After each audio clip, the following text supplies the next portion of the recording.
Bonjour, alors je vous avoue très sincèrement que je m'attendais plus à recevoir quoi que ce soit d'Altaïa ou qui que ce soit, ou même de Hachette Collection. D'ailleurs j'attends toujours un colis de leur part pour Warhammer 40 000 avec des numéros que j'ai loupés en kiosque, hein.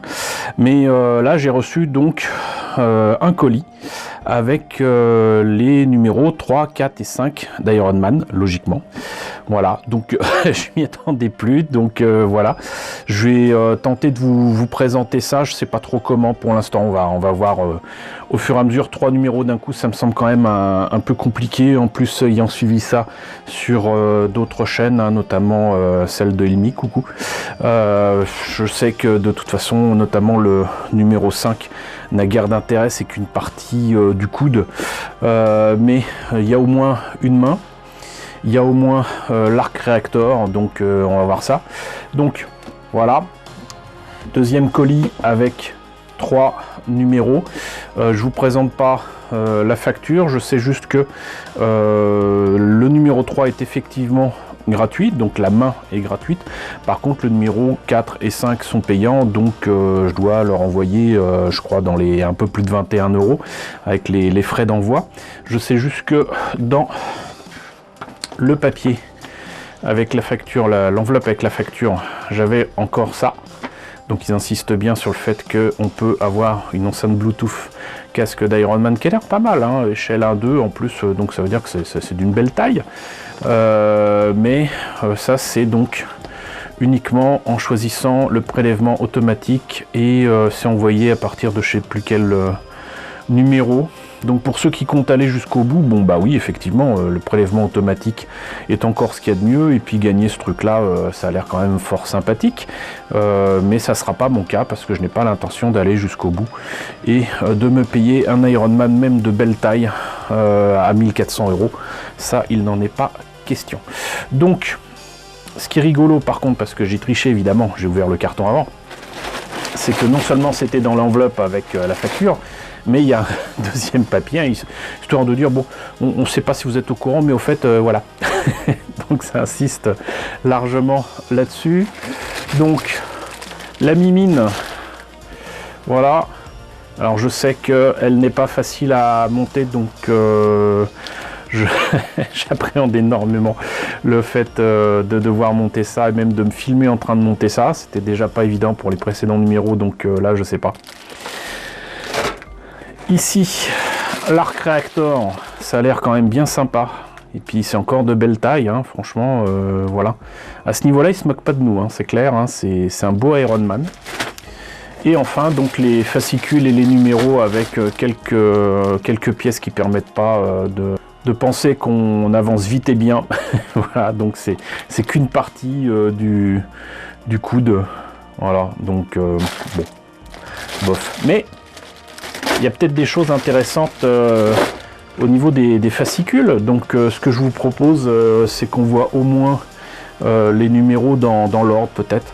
Et puis qu'on voit ce que ça donne. Ensuite, je sais pas si je vais faire le montage. Ça me semble quand même un peu compromis. J'ai pas trop le temps en ce moment. Mais on va voir au moins ce qu'il y a dans les fascicules. Alors, ce numéro 3. Donc c'est effectivement pour monter la main droite. Et ce que je trouve extraordinaire en tout cas, c'est qu'avec ces premiers numéros, on a quand même donc des éléments qui sont complets une fois qu'on les a terminés. C'est pas forcément facile, contrairement à ce qu'ils disent, à monter, mais la tête on l'avait complète, le pied on l'avait complet, la main on la complète, c'est pas une phalange par phalange ou quoi. Et en plus de ça, ces numéros là étaient quand même accompagnés d'un petit peu d'électronique, de LED, de tout ce qu'il faut pour allumer tous ces éléments séparément. Donc c'est quand même cool, voilà, qu'on ait payé le prix fort ou pas sur ces numéros. En plus de ça, le numéro 3, quand on est abonné, est offert. Donc franchement, pour l'instant, c'est vraiment du tout bon. Et j'ai l'impression que là aussi, il y a du métal, voilà, et des pièces aimantées. Je ne sais toujours pas pourquoi, mais bon. Donc voyons un petit peu ce qu'il en est pour le fascicule. Donc apparemment, il y aura un sujet autour de Tony Stark, directeur du Shield. Les premiers défis, les premières armures.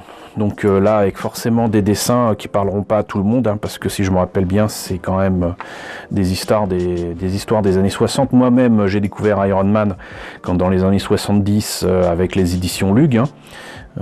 Mais bon. Donc voilà. C'est clairement pas moi la période à laquelle je l'ai découvert. Il me semble que c'était dessiné par John Romita, mais je dis ça vraiment de mémoire. En attendant, donc, le gant droit. Là, on a donc tous les éléments qui sont indiqués. Alors, je sais, pour avoir vu les vidéos d'Ilmic et de Gélios, que les indications ne sont pas forcément les bonnes. Mais ça on verra plus tard. Encore une fois, j'ai pas nécessairement le temps de me filmer en train de monter ça et de vous montrer le résultat final, donc je préfère vous montrer les fascicules d'un coup. De toute façon, je vous mettrai dans la description de la vidéo les liens vers les chaînes de mes amis Ilmic et Gélios, donc entre autres. Voilà, il n'y a pas qu'eux qui font ça, donc vous avez largement de quoi faire pour voir ce que ça donne et avoir des avis divergents ou convergents. Donc là, on voit comment monter donc toutes les phalanges, tous les petits doigts boudinés de notre ami Tony Stark. Et donc, comme je disais, il y a un petit peu d'électronique pour allumer le répulseur. Et apparemment, il y a un interrupteur donc sur la paume de la main et ça a l'air pas mal. Alors vous allez me dire, mais si tu fais pas l'armure complètement, quel intérêt d'avoir cette main? Alors d'une part, c'est quelque chose qui m'intéressait de voir, pour voir un petit peu la qualité du truc, hein. La qualité est au rendez-vous très clairement. Et puis ensuite, des mains articulées comme ça, il n'y en a pas des masses. Et croyez-moi, je sais ce que j'en ferai. Et ça sera certainement une pièce maîtresse d'un projet de kit bash que je vous présenterai un de ces quatre. Peut-être autour d'Orgus, on verra, mais en attendant, voilà, c'est quelque chose qui ne sera très clairement pas perdu. Donc, directeur du Shield, après la victoire, donc c'est l'histoire autour de Civil War, hein, avec une armure qui ressemble effectivement à celle des films, et même d'Iron Man 2, avec l'arc réacteur triangulaire. Et donc Civil War, il est clair que c'est ce qui a largement inspiré les histoires des films, hein, de ces 15 dernières années. Et Stark qui développe justement des tas d'armures, propose même des armures à ses alliés comme Spider-Man par exemple. Il devra lutter contre des mutants et d'autres super-héros qui ne tiennent pas à vivre dans un pays qui les prive de liberté. Notamment Captain America. Retour en arrière du coup, et pas qu'un peu, de facilement 40 ans, avec les débuts de Iron Man, avec une nouvelle armure d'Iron Man qui cette fois-ci n'est pas argentée mais dorée. De l'argent à l'or. Voilà, encore une fois, une période que je n'ai pas connue. Donc ça, c'était pour le numéro 3, on va voir pour le numéro 4. Alors comme je vous le disais tout à l'heure, l'arc réacteur, ça a l'air quand même aussi bien sympathique. Tant qu'on n'a pas le thorax, on ne saura pas trop ce que ça donne au final, mais on a quand même l'arc réacteur tel qu'on voit dans le film, dans le premier. On voit tout ce qu'il faut pour l'éclairer, l'allumer, tout ça, c'est-à-dire qu'il y a vraiment tout. Il manque peut-être les piles, mais je pense que c'est pour ça qu'il y avait, paraît-il, plus de piles dans les précédents numéros. Donc on m'a dit que c'était pas spécialement pour mettre plus de piles ou dans le pied ou quoi, pareil pour la main d'ailleurs. Mais c'est pas grave. Je vous rappelle d'ailleurs que c'est le genre de pile que vous pouvez trouver à vil prix, à Action et ailleurs, à Leclerc ou quoi. Souvent vous trouvez ce genre de piles vendues par dizaines pour très peu d'argent. Donc prenez-les, on ne sait jamais. Ça peut toujours servir pour plein de choses que vous avez autour de vous. Donc voilà, ça m'a l'air quand même bien sympathique.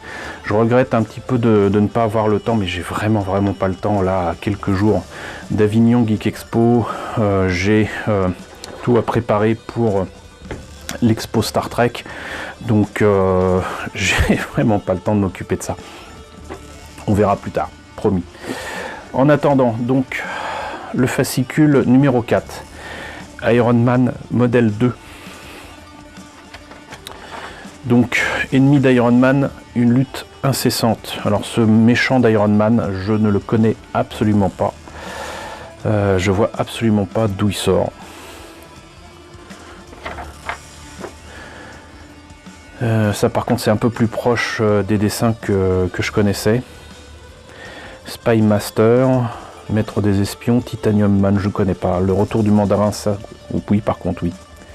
Le contrôleur, je ne vois absolument pas qui c'est. L'armure Mark II, donc le réacteur Arc. Et la bonne nouvelle, c'est qu'il m'a l'air assez simple à faire. Et encore une fois, il ne faut mettre qu'une seule pile, alors que là où il y a la pile, ça a l'air d'être fait pour en mettre au moins 2 ou 3. Et ça donne ça au final, donc c'est quelque chose que j'aurais certainement non seulement plaisir, mais une grande facilité à faire. J'aimerais bien voir comment la lumière est diffusée d'ailleurs. Les Illuminati, la conspiration du bien. Ah. Là, apparemment, c'est Namor. Oui, Namor. Le chemin de l'ombre. Et puis alors là, il y a quand même une belle galerie de personnages. Hein. Le professeur Xavier, Namor, Red Richards des 4 Fantastiques, le Docteur Strange. Je sais plus comment il s'appelle celui-là. Il n'ose pas parler parce que s'il ouvre la bouche, tout est détruit autour de lui. Je n'aime pas trop ce personnage d'ailleurs dans les comics. Donc, hop. Je n'ai confiance en aucun de vous. Namor, New Avengers, Illuminati, volume 2. Une histoire que je n'ai absolument pas suivie, que je ne connais pas. Modèle 2, Iron Man devient Iron Man. Bon. Ça, c'est une armure que j'ai failli connaître, mais qui est avec un masque qui précède vraiment l'armure que j'ai connue, moi, dans les comics des années 70. Et on n'en sait guère plus, c'est certainement très intéressant au niveau du texte, mais bon. Donc ça c'était pour le numéro 4, on va voir le numéro 5. Alors ce numéro 5, très clairement, ça fait partie des pièces que par contre j'aurais du mal à utiliser vu que je ne désire pas continuer l'abonnement, puisque bon, si je continue l'abonnement, j'aurai qu'une partie du bras. Et encore, je devrais payer facilement dans les 50 ou 75 € pour avoir un bras en partie terminé. Donc pour moi, strictement aucun intérêt. À ce prix-là, je préfère m'acheter de belles maquettes Gundam ou quoi. Donc c'est là que s'arrêtera pour moi l'abonnement. Hein. Très clairement, je vais payer ces numéros-là comme convenu. Et puis j'indiquerai que j'arrête l'abonnement ici. Donc très clairement, vous ne me verrez pas monter ça. Le fascicule, par contre, moi je note en tout cas que les couvertures à chaque fois envoient du lourd. Hein. C'est pas forcément en rapport avec l'Iron Man qu'on construit, mais de toute façon avec toutes les armures Iron Man qui existent et toutes les couvertures qui existent de comics, j'imagine qu'ils ont largement de quoi faire. L'avènement du modèle 3. Alors voilà, ça c'est ce que j'ai connu, très clairement. Iron Man contre Tony Stark, puisque bah moi j'ai connu aussi la période où Tony Stark avait un sacré problème avec la boisson et même carrément remplacé à un moment par son pote le colonel je sais plus quoi là. Et ça c'était une période quand même assez cool où d'ailleurs même Daredevil avait maille à partir avec notamment, je sais plus comment il s'appelle en français, Kingpin, le Cade, etc. C'était une période où les comics se remettaient en question, où les personnages souffraient vraiment, vraiment beaucoup dans leur vie personnelle, dans leurs combats et tout ça se mêlait et tout ça était un peu compliqué. Pas forcément des histoires très rigolotes, hein, très clairement, mais c'est ce que j'aimais beaucoup, vraiment beaucoup dans ces comics. Et l'aspect que bah, c'est pas parce qu'on est un super-héros que la vie est rose, très loin de là. Voilà, donc ça c'était vraiment super. Hop. Donc l'articulation du coude, voilà, visiblement c'est vite fini.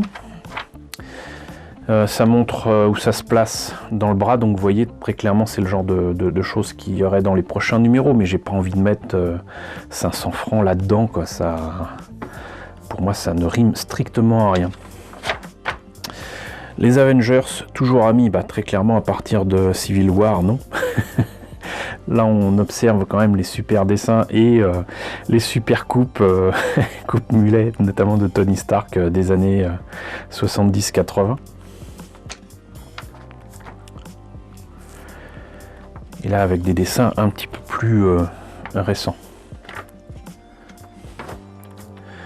Voilà, le modèle 3, voilà, ça c'est le modèle 3 que j'ai plus ou moins connu, pas avec le nez du tout, mais plutôt justement avec l'absence de nez dans le masque, et donc les pièces qu'il pouvait porter assez rapidement, qu'il avait continuellement dans une valise, et qui lui permettaient de revêtir son armure plus ou moins rapidement.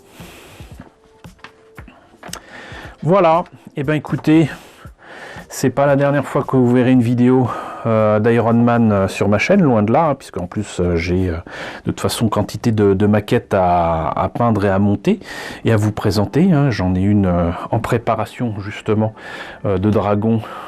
J'espère pouvoir vous la terminer, un de ces quatre, pour pouvoir terminer la vidéo, puisque je l'ai filmé pas à pas, donc j'espère que ça vous plaira. En tout cas, l'abonnement pour Altaïa Iron Man pour moi s'arrête ici, à ce numéro 5. Donc j'espère au moins que cette présentation de ces 3 numéros très rapidement vous aura intéressé. Encore une fois, désolé de ne pas monter les pièces et de vous montrer ce que ça donne une fois monté. Je le répète, je n'ai pas le temps. Et puis surtout, de toute façon, vous avez dans la description les liens vers des chaînes amies qui l'ont fait et qui l'ont bien fait. Donc je ne vois guère l'intérêt d'en rajouter une couche. Je le ferai quand même pour la beauté de la chose, mais ne m'en demandez pas trop cette semaine, puisque je le répète aussi, j'ai quand même Avignon Geek Expo ce week-end. Je vous y attends d'ailleurs très nombreux.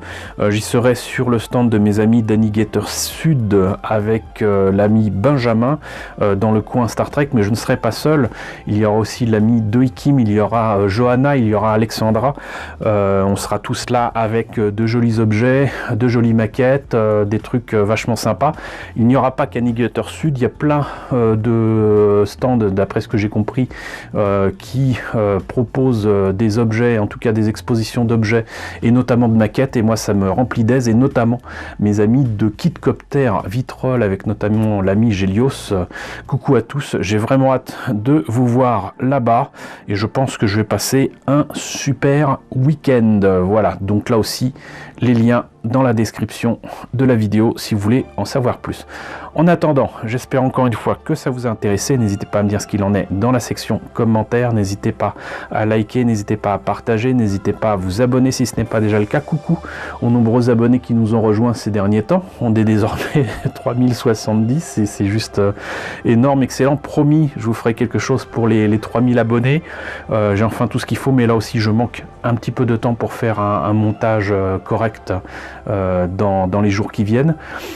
Coucou aux grands anciens qui me suivent depuis plus de 4 ans, merci à tous de votre fidélité, merci à tous de votre soutien sur Tipeee et sur Paypal. Je vous laisse avec la liste des contributeurs de la chaîne et je vous dis donc à très bientôt pour la présentation sans doute de la main droite d'Iron Man.